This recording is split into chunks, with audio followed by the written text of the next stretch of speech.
నమస్తే అండి, welcome back to my channel. Eggs curry ఎప్పుడు ఒకేలా కాకుండా ఇలా ట్రై చేయండి, చాలా బాగుంటుంది. ఇప్పుడు ప్రాసెస్లోకి వెళ్ళిపోదాం. నేను 5 ఎగ్స్ని తీసుకున్నాను. కర్రీ అనేది ముగ్గురికి సరిపోతుంది. ఇప్పుడు ఒక బౌల్ తీసుకొని ఇలా ఎగ్స్ని వేసుకోవాలి. ఇప్పుడు దీంట్లోని అన్నిటినీ ఇలా వేసుకోవాలి. 1/2 టీ స్పూన్ పసుపు, 1/2 టీ స్పూన్ కారం, 1/2 టీ స్పూన్ సాల్ట్ వేసుకోవాలి.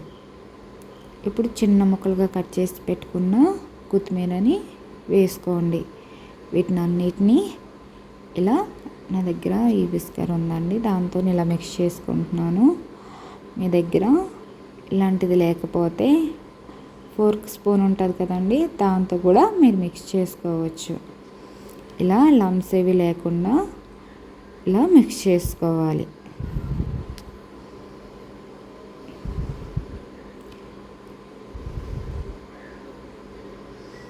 ఇప్పుడు దీన్ని పక్కకు పెట్టుకుందాం కాసేపు. ఇప్పుడు మిక్సీ జార్ తీసుకొని దాంట్లో కావాల్సినవి చెప్తాను. ఒక గుప్పెడన్ని జీడిపప్పు, కొంచెం కొత్తిమీర, 2 పచ్చిమిర్చి,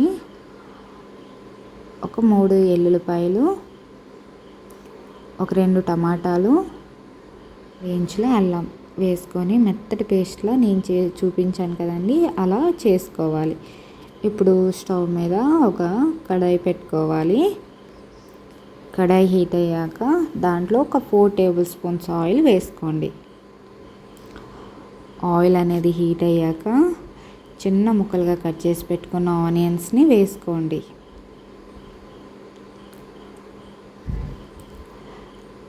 అవి లైట్గా కలర్ షేడ్ అయ్యే వరకు అలా వేయించుకోవాలి. మీరు కానీ ఫస్ట్ టైం నా ఛానల్ చూస్తున్నట్లయితే ఛానల్ని సబ్స్క్రైబ్ చేసుకోండి, వీడియోకి లైక్ చేయండి. ఇప్పుడు స్టవ్ మీద దోశ ప్యాన్ ఉంటుంది కదండి, దాన్ని పెట్టుకొని 1 టేబుల్ స్పూన్ ఆయిల్ వేసుకోవాలి. ఇప్పుడు ముందుగా మనం కలిపి పెట్టుకున్న ఎగ్ మిశ్రమాన్ని దీని మీద వేసుకోవాలి. ఇది మొత్తం పూర్తిగా కుక్ అయ్యే వరకు ఉంచకూడదండి. లైట్గా ఒక సైడ్ కాలేటప్పుడే మనం ఇలా నేను టర్న్ చేస్తున్నట్టుగా ఇలా టర్న్ చేసుకోవాలి.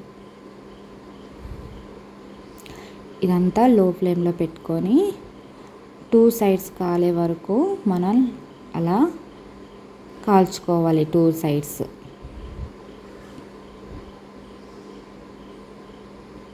చూడండి, ఇప్పుడు ఒక ప్లేట్లోకి తీసేసుకోవాలి. ఇప్పుడు రెండో దాన్ని కూడా ఇలా ఆయిల్ వేసుకొని దోశలా వేసుకోవాలి.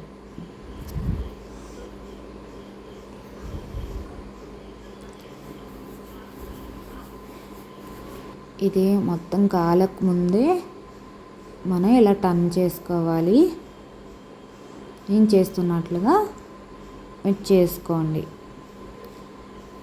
లో ఫ్లేమ్లో పెట్టి ఇలా కాల్చుకోవాలి.